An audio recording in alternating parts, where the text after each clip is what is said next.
Okay, here we go. Good morning, good afternoon, good evening, and welcome to BWTM Sports. If you haven't subscribed already, please do hit the subscribe button. And if you're a subscriber and you want to get in on live chats and you want to have your say, become a member today. Hit the join button next to the subscribe button. Become a paid member. Here we go. Good morning, good afternoon, good evening, and welcome to BWTM Sports. If you haven't subscribed already, please hit the subscribe button. And if you're a subscriber, live chats.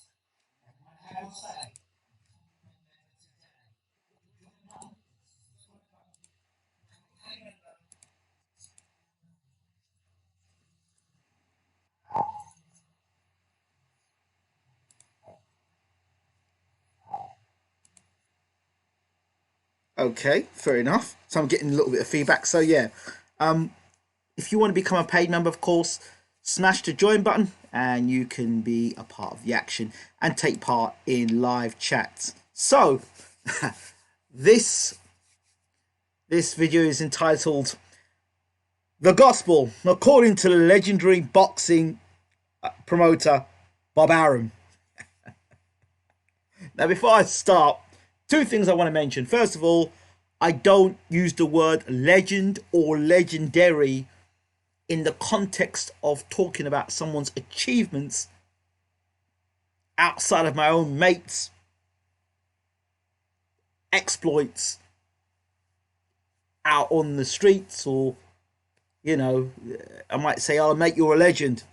You know, you might buy me a drink of Coke, or you might do something amazing, buy me a gift, or you might do something that's amazing. Ah, you're a legend, mate. I'm not talking about that kind of legend.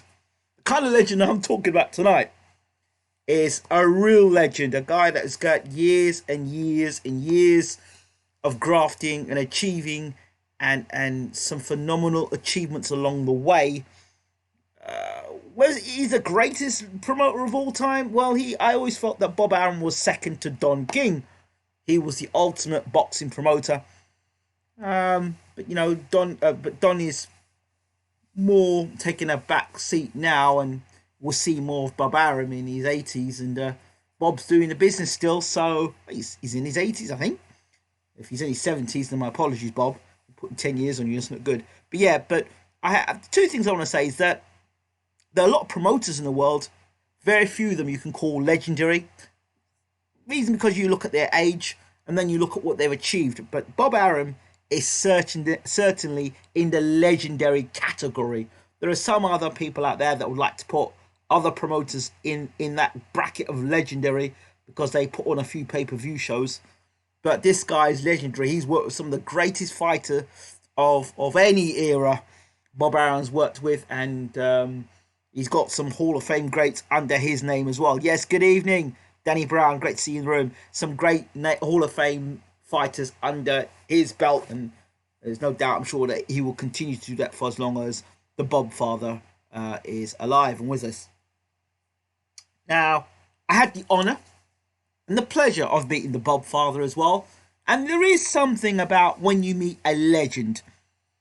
When you talk with a legend, when you speak with a legend, there is almost a, don't know, there's a, like when I met Michael Buffer for the first time, and he did our intro for Bayloric TV at the time. He did Let's Get Ready for Bayloric TV. That was an iconic moment.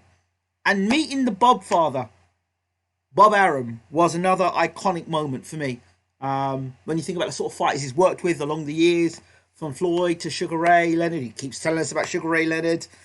His longevity is incredible, and that in itself is, you know, he's outlasted Don King in that sense. In terms of what he's still got command of today, he's an incredible man.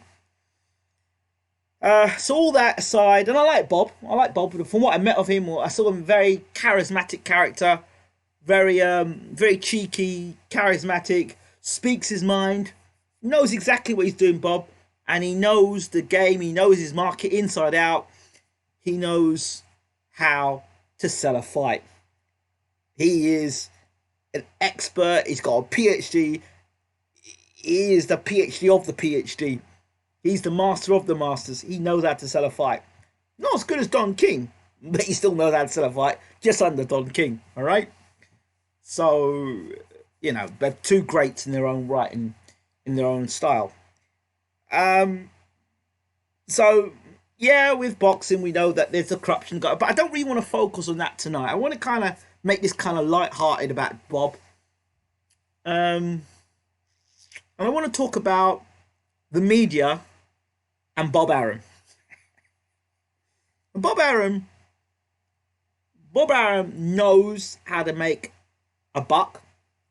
Bob Arum also knows how to manipulate a crowd. Or Bob Arum also knows how to make people talk about his fighters. He just knows what to say at the right time. Okay?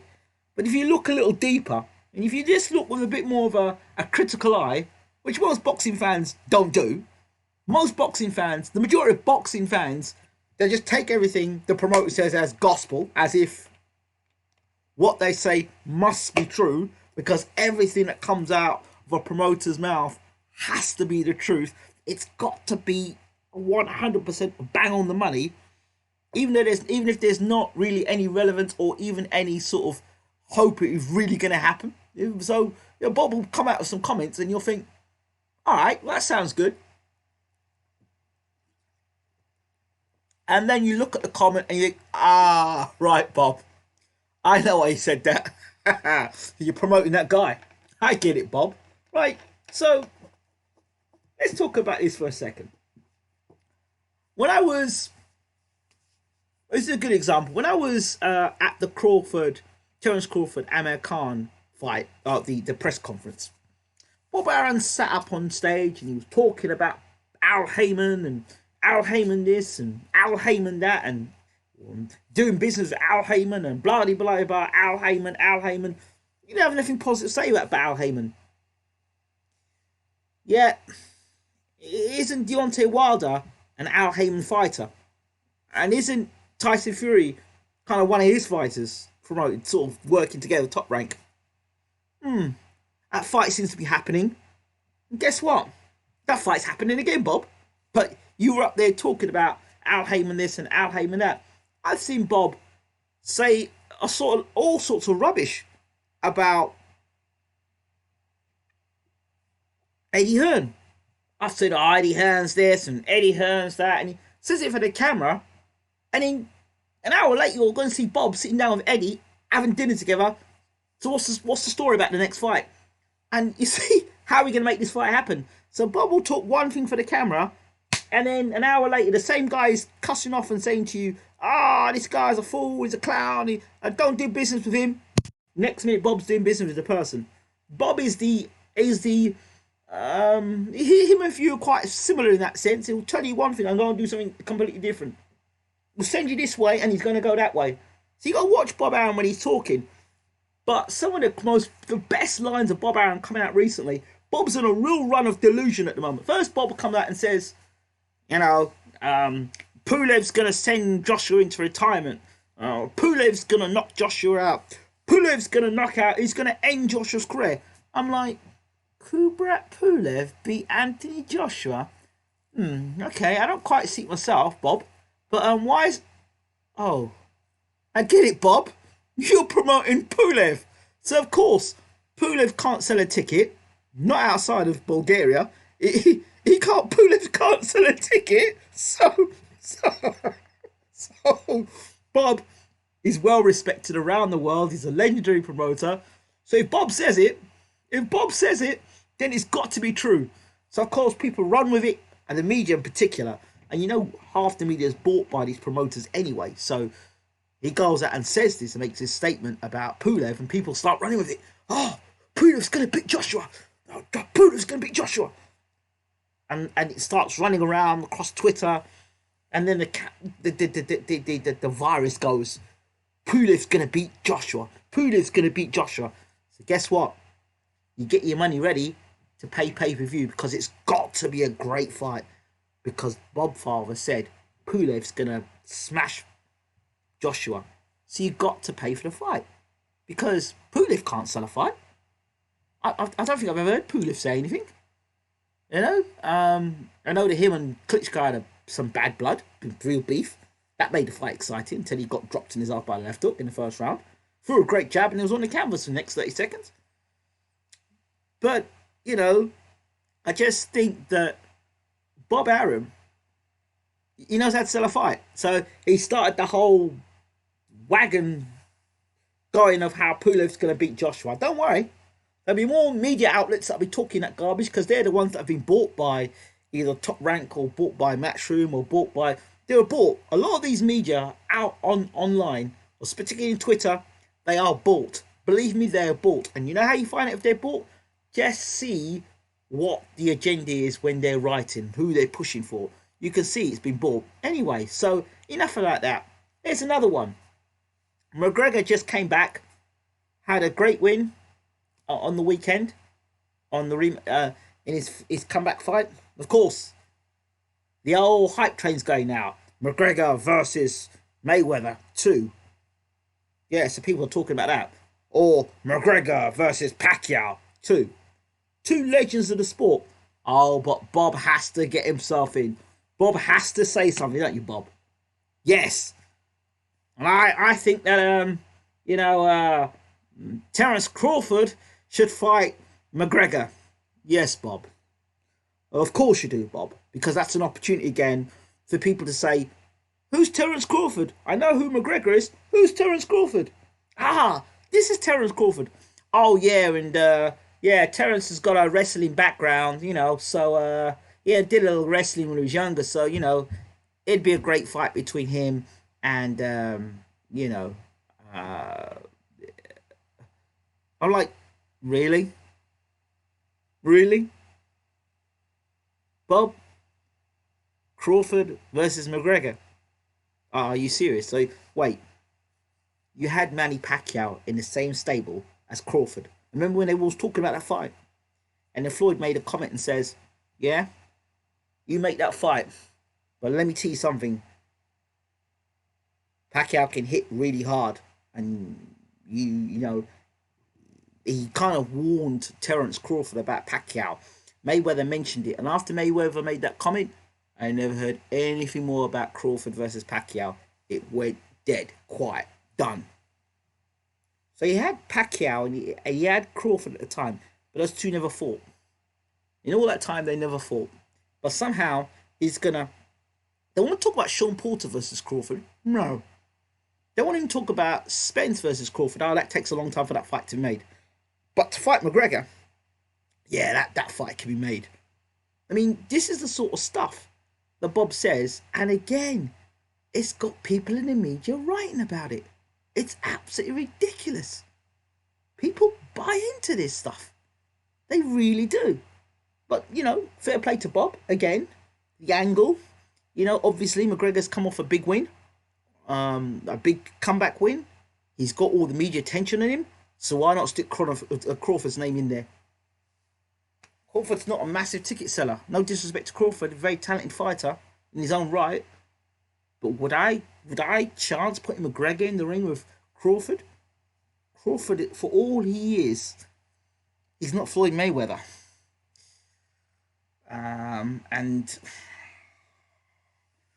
you really wouldn't want to be putting McGregor in the ring with Crawford. Could you imagine if McGregor were to pull off an upset against Crawford? That wouldn't be good. The super fight between him and Spence is out the window. Other fights are out the window as well. So, But anyway, what my point is this is Bob Arum is legendary in all that he says and does. As long as you can listen to Bob and say, all right, Bob, fair enough, mate. I know you're trying to sell a ticket here. I know you're trying to get promotion there because your fighters can't talk, or your fighters haven't got big personalities, or your fighters haven't got that worldwide appeal. That's fine. You know what I mean? He doesn't have to talk that stuff about Tyson Fury because Fury can promote himself. And to be honest, he doesn't need to promote himself now because he's in a position now where he's got the likes of Wilder who will promote as well. Danny Brown says, think people know it's not real, just weird ploy. Say it's easier to make Conor fight than Errol cause of their side. Really and truly, listen, it's promotion. It's how you get your fighter's name out there for free. That's all it is. Bobby's just jumping on a bandwagon on the weekend where the attention's been on McGregor, and he's like throwing Crawford. It's like spam. That's all it is. It's like spam. Yeah, so just getting name out there. Really to MMA fans, but really, why would you get your name out there to MMA fans? Nobody's gonna watch Crawford versus McGregor. Come on. The difference between Crawford and Mayweather is Mayweather was legendary at the time when McGregor was going to fight him. You know what I mean? Mayweather had already been the legend in boxing, universally recognized as the number one in his division. There was Mayweather and everybody else. There's not Crawford and everybody else. There's Crawford and there's Spence and there's Porter, and there's that little mix there that you don't know who's quite what. You know, so it's a bit different. I just think McGregor in boxing promotes MMA, UFC more than boxing. Not good for the sport in the long run. Yeah, of course it isn't good for long. And Leif, thank you so much. I hope I'm pronouncing your name right, my friend. Thank you so much for your membership, 1 and 2. Thank you. You've done an awesome job. Absolutely awesome job in doing those timestamps in videos. Please continue to do that. If you've got time, please do that. It certainly is encouraging to me when I do interviews. It certainly makes it easier for people to look at and to know what to look at and when to look at. So fantastic work from yourself there, Leif. And I really appreciate your membership, friendship, and you've been on the channel a while. So I want to say thank you to you for that. Of course, evening to Danny Brown once again and to Cameron. These are our members in the room. It's so great to have our members in the room talking about boxing. The most important thing is now with this membership is that we can have these conversations troll free. Isn't it great? We can have a conversation without a troll popping in the room talking rubbish. I'm not, as much as I know they just really want it, itching to get in the room. It's troll free, and that's the way we love it. Troll free. It's so relieving. It's so good. Healthy, non-toxic environment. So yeah, that's about it for the Bob Father, I think, for now. Well, I'm going to do another video tonight. I'll be back in a moment, and another topic to talk about. And then, yeah, let's do some FIFA tonight. So I'll be back shortly. See you soon.